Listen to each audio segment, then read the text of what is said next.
Hello, I am Cassandra Craig, and today we are exploring the high rates of childhood asthma and air pollution in African American communities. Asthma is a medical condition in which the narrowing or blocking of the lung airways causes trouble breathing, coughing, wheezing, shortness of breath, and/or pain and tightness in the chest. It is a leading cause of chronic morbidity and can be fatal. Asthma affects about 13% of children under the age of 18 in the U.S.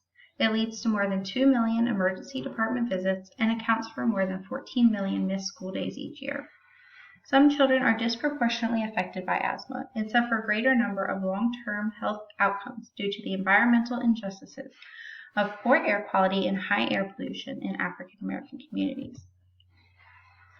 Asthma flares up when there is a trigger that results in an asthma attack. Asthma attacks lead to hospitalizations and death, as well as missed opportunities for children's education and enrichment. According to the Environmental Protection Agency, these are some of the triggers that can cause asthma, particularly in children. Indoor triggers include, but are not limited to, smoking, cockroaches, and mold. All are also common in urban housing and at greater rates in impoverished communities.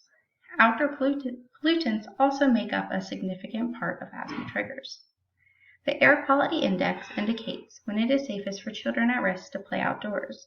Encouraging outside play and recess is important for laying a foundation for regular exercise and physical activity to prevent chronic health outcomes such as cardiovascular disease and obesity. Just at an orange level, asthmatic youth are already at risk to go outside and play. Non-Hispanic African American children are disproportionately affected by both higher rates of asthma and higher rates of air pollution in their communities.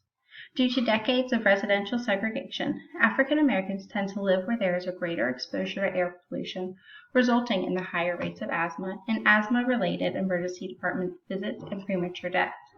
As you can see here, the risk for asthma and consequences of asthma attacks are higher for non-Hispanic Black than non-Hispanic white children under the age of 17. The socio-ecological model reveals the systemic discrimination that lends toward both higher air pollution and higher rates of childhood asthma in the African American community. At the public policy level, everything from racism to class bias has impacted housing market dynamics and land cost. As a result, Black children make up 46% of citizens in public housing and attend lower-income Title I public schools with less funding for upkeep. Disadvantaged communities are often located next to outdoor trigger pollutant makers, such as factories, power plants, and higher traffic, increasing the pollutants in the air. Lack of access to healthcare, grocery stores, poor job opportunities, and unsafe work conditions lend toward greater risk. At an interpersonal level, 60% of American children are exposed to secondhand smoke in their homes, and individually, people today are spending 85 to 90% of their time in their homes, or indoors to some capacity. Greater exposure to indoor triggers and unhealthy conditions increases asthma attacks. I found this ad to the left important because it is not just directed at the parents, but also to the community around the child, promoting smoking cessation.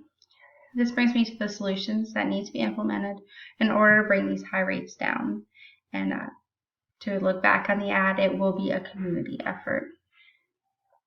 Just as the problem facing the African American community is complex and multifaceted, the approach will be as well.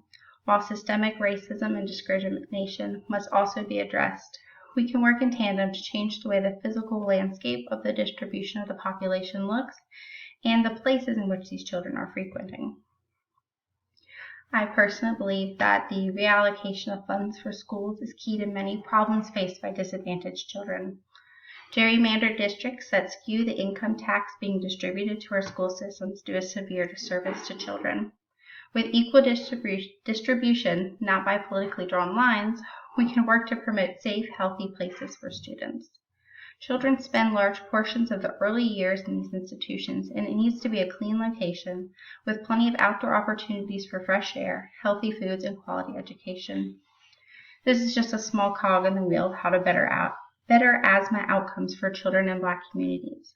It needs to be the work of every one of us, thinking how we can work toward the healthiest future possible for our children.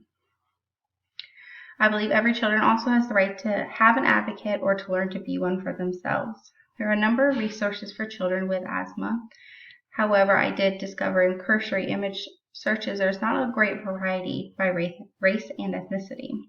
An increase in relevant advertising and education would also be a necessary intervention in the fight against discriminatory childhood asthma. I've also included a little link here that has some great resources. All the listed references are excellent resources for learning more about the extent of the environmental injustice occurring.